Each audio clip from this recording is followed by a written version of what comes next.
In front of me is MEIZU mBlu 21, and today I would like to show you how you can clone apps.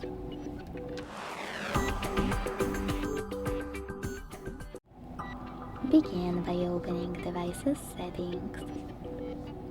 Now click on Apps right away. Scroll down and choose Cloned Apps.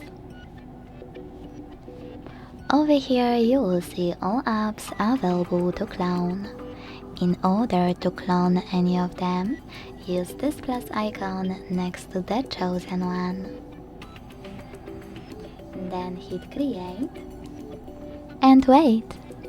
You can go back in the meantime.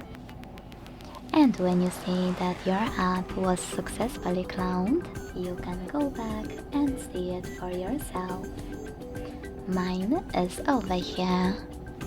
To delete this clone, go back to the same settings and click on the spin icon next to your app.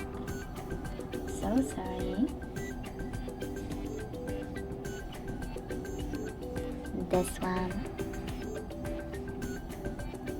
Then confirm your choice in the pop-up.